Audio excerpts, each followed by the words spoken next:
Hello बच्चों, good afternoon. आपका science faculty Ravi sir.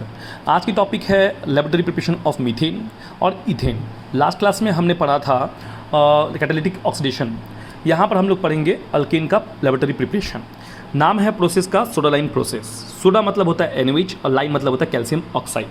Soda lime ही कहिएगा, लाइम सोडा मत कहिएगा। लाइम सोडा याद रखिएगा, ये प्रोसेस इस्तेमाल होता है softening of hard water to soft water, hard water to soft water. किसी हार्ड वाटर को अगर सॉफ्ट वाटर में कन्वर्ट करना हो तो लाइम सोडा का प्रोसेस का इस्तेमाल करते हैं। तो याद रखिएगा, ये नाम में कभी कंफ्यूज मत होइएगा। कभी कोई फैकल्टी आपसे पूछ सकता है आपको चेक करने के लिए कि आपकी कॉन्सेप्ट कितनी क्लियर है, तो लाइम सोडा मत बोलिएगा, सोडा लाइम बोलिएगा। सेकंड चीज़, कभी भी यहाँ पर एसिड मत लीजिएगा प्योर फॉर्म में।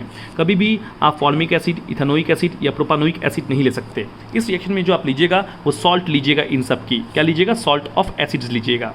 तो भी याद रखिएगा, सॉल्ट ऑफ एसिड लेना है आपको। क्यों बताता हूँ मैं, ये देखिए ध्यान से। तो होता क्या है, सोडा लाइम प्रोसेस में हमें मान लीजिए मीथेन की प्रिपरेशन करनी है हमको, तो हम लोग को लेना है इथेनोइक एसिड CH3COOH। अगर ये लेते हैं आप एसिड, तो याद रखिएगा ये जो एसिड है ये एक वीक एसिड है। क्या एसिड है ये? Weak acid. और वीक एसिड कभी भी याद रखिएगा कंप्लीट डिसोसिएट नहीं होता।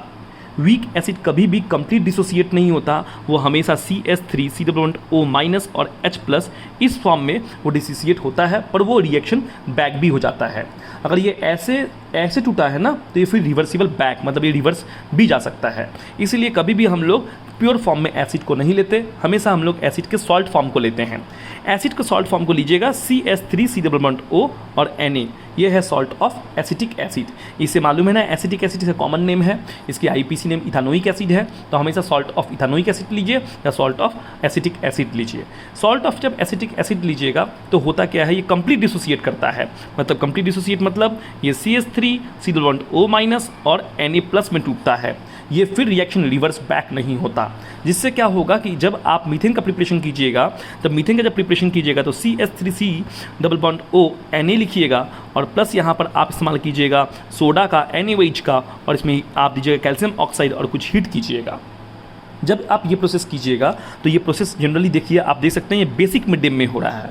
तो याद रखिएगा, सोडा लाइम प्रोसेस या लेबोरेटरी प्रिपरेशन ऑफ मीथेन का जो होता है वो बेसिक मीडियम में होता है in presence of calcium oxide. Calcium oxide का काम क्या है, यहाँ पर याद रखिएगा, कैल्शियम ऑक्साइड क्या करता है, ये बेस को स्टेबल करता है। और बेस का काम क्या है, याद रखिएगा, बेस का काम है कि ये जो सॉल्ट ऑफ एसीटेट जो बना है इसको एसिड होने से रोकता है, मतलब ये एसिड बनने से रोकता है। अगर मान लीजिए यहाँ पर हल्का सा भी अगर मान लीजिए पानी चलाता है ना, एक्वस तो है इस मीडियम में, इसमें कोई बात नहीं, पर ये अभी पूरा ड्राई फॉर्म में है।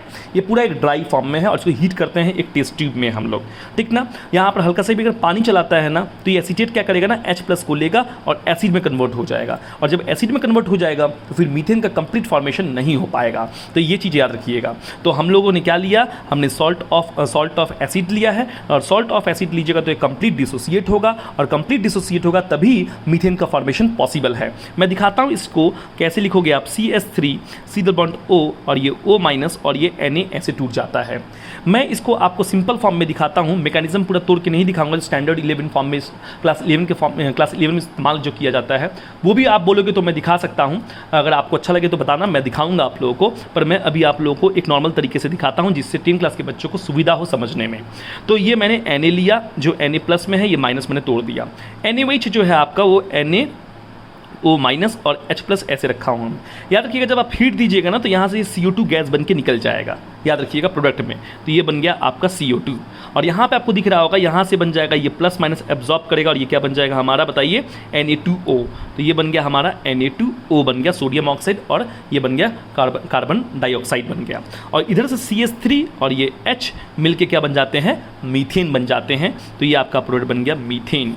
तो आप प्रोडक्ट में लिख सकते हो, ऐसे करके लिख सकते हो, methane plus CO2 plus Na2O, ऐसे भी लिख सकते हैं, या आप चाहो तो इन दोनों को ऐड कर दो। इन दोनों को जब ऐड कीजिएगा तो ये बनेगा सोडियम बाइकार्बोनेट, देखिए Na2 सोडियम कार्बोनेट बनेगा, सॉरी, तो Na2CO3 बनेगा। याद रखिएगा, ये जो प्रोसेस होता है, मैं आपको पिक दिखाता हूँ, बुक में दिखाता हूँ। बुक में कुछ इस तरीके का है, आप देख सकते हैं बुक पे। तो आपने क्या किया था, सोडियम एसीटेट लिया था, इसको हम लोग कहते हैं सॉल्ट ऑफ एसीटेट, और सोडा लाइम लिया था आप लोगों ने, कैल्शियम ऑक्साइड और हमारा NaOH के मिक्सचर को हीट किया। जब हीट करोगे तो यहाँ से फॉर्मेशन क्या होगा आपकी, यहाँ से फॉर्मेशन मीथेन गैस होगा। मीथेन गैस पानी में बिल्कुल भी सोल्यूबल नहीं होता, स्लाइटली सोल्यूबल नहीं होता ना के बराबर, क्योंकि मैं आपको पहले भी कह चुका हूँ मीथेन जो कंपाउंड है वो एक हाइड्रोकार्बन, एक ऑर्गेनिक कंपाउंड है, ठीक है, और पानी होता है वो आयनिक कंपाउंड होता है, तो मीथेन कभी सोल्यूबल नहीं होता। तो मीथेन यहाँ से देखिए, आप देख सकते हैं बबल्स देख सकते हैं, मीथेन यहाँ से बबल्स जो है डाउनवर्ड डिस्प्लेसमेंट इस प्रोसेस को कहते हैं। डाउनवर्ड डिस्प्लेसमेंट का मतलब क्या होता है, पानी को डिस्प्लेस करके वाटर की जो गैस, मीथेन का जो गैस है वो ऊपर तक चल जाता है, और जो आपका Na2CO3 बना वो इस पानी में डिजॉल्व हो जाएगा, क्योंकि Na2CO3 क्या है, सॉल्ट है, और सॉल्ट पानी में अच्छा खासा डिजॉल्व होता है, वो पानी में डिजॉल्व हो जाएगा, और ऐसे करके मीथेन का प्रिपरेशन हो जाता है। मीथेन को हम लोग ऊपर से डाउनवर्ड डिस्प्लेसमेंट से हम लोग निकाल लेते हैं। तो इस तरीके से रिएक्शंस होता है मीथेन का, ये याद रखिएगा। तो ये बन गया सॉल्ट जो हमारा पानी में डिजॉल्व हो गया हमारा, और मीथेन को हमने ऊपर से डाउनवर्ड डिस्प्लेसमेंट के थ्रू हमने उसको निकाल लिया, ठीक है। जब ये गैस बना है तो यहाँ पर एरो का साइन दे दीजिएगा ऐसे करके, कभी भी गलती से ऐसे मत लिख दीजिएगा। देखिए यहाँ पर मैंने पूरा प्योर एसिड फॉर्म में लिखा है, NaOH लिखा है, कैल्शियम हाइड्रोक्साइड, ऐसे लिखोगे और लिखोगे आप मीथेन और लिखोगे Na2CO3 लिखोगे तो एग्जामिनर काट देगा, याद रखिएगा, क्योंकि एसिटिक एसिड जो है एक वीक एसिड है, एक टूटता ही नहीं है, ये ना के बराबर टूटता है। सोचिए जब ये डिसोसिएट होगा ही नहीं तो NaOH से रिएक्ट करेगा कैसे। और मैंने यहाँ पे देखिए आपको इनको तोड़ तोड़ के दिखाया है कैसे, आयन के फॉर्म में। ये आयन के फॉर्म में तब टूटेगा जब ये बेस के साथ रिएक्ट करेगा। तो याद रखिएगा soda lime process basic medium में होता है, ये प्रिपरेशन ऑफ अल्किन के लिए इस्तेमाल किया जाता है। याद रखिएगा इसमें कैल्शियम ऑक्साइड क्या करता है, स्टेबल करता है NaOH को, इसमें हीट के प्रेजेंस में रिएक्शंस होता है। ये रिएक्शन रिवर्सिबल बिल्कुल भी नहीं है, ये रिएक्शन इरिवर्सिबल है, ये बात याद रखिएगा, बिल्कुल भी मत भूलिएगा। जिस प्रकार से मैंने मीथेन का फॉर्मेशन किया है उसी प्रकार से मैं ईथेन का भी फॉर्मेशन कर सकता हूं। और एक बात याद रखिएगा, हमेशा जब ने आप मीथेन का फॉर्मेशन किए हो तो एक चीज़ देखो ध्यान से, यहाँ पे कार्बन की संख्या कितनी 2 है, यहाँ पे कार्बन की संख्या कितनी 1 है। तो याद रखिएगा इस प्रोसेस को हम लोग डिग्राडेशन रिएक्शन भी कहते हैं। डिग्राडेशन का मतलब क्या होता है, घटना। तो इसका मतलब यहाँ पे कार्बन की संख्या कितनी 2 है, यहाँ पे कार्बन की संख्या 1 है, तो आपने कार्बन की वैल्यू को कम कर दिया, मतलब आपने क्या किया, डिग्राडेशन किया है, ठीक है। तो इसको कहते हैं डिग्रेडेशन रिएक्शंस भी कहते हैं, मत भूलिएगा। और इस रिएक्शन का और एक नाम है डी कार्बो ऑक्सीलेशन रिएक्शन भी नाम है इस रिएक्शन का, रखिएगा डी कार्बो ऑक्सीलेशन, डी कार्बो ऑक्सीलेशन इस रिएक्शन का नाम है। देखिए डी मतलब होता है रिमूवल और कार्बो ऑक्सीलेशन मतलब CO2 का रिमूव।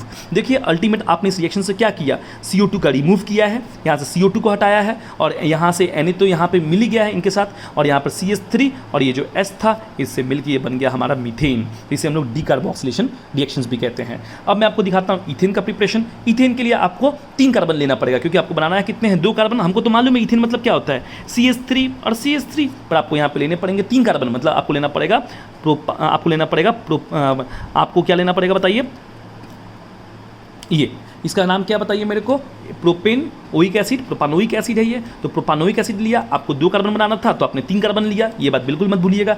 एसिड बिल्कुल नहीं लेना है, एसिड रिवर्सिबल रिएक्शन करता है। रिवर्सिबल मतलब जो अल्केन बना था फिर पीछे चल जाएगा, और अल्केन बनेगा भी नहीं क्योंकि मॉलिक्यूल डिसोसिएट करेगा ही नहीं।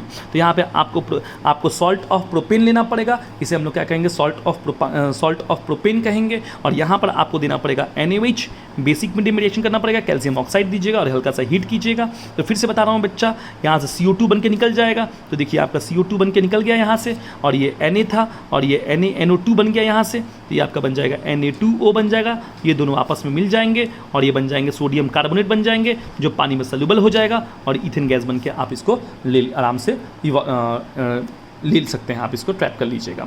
तो इस तरीके से हमारा ईथेन का फॉर्मेशन हुआ, इस तरीके से हमारा मीथेन का फॉर्मेशन हुआ। ये तो लेबोरेटरी प्रिपरेशन था जो हमने देखा। अब देखिए मैं कुछ नॉर्मल प्रिपरेशन भी आपको दिखा सकता हूँ। जैसे एक बहुत फेमस रिएक्शन से याद रखिएगा जिसका नाम है उर्ज रिएक्शन, बिल्कुल मत भूलिएगा, उर्ज रिएक्शन। ये बहुत फेमस रिएक्शन है।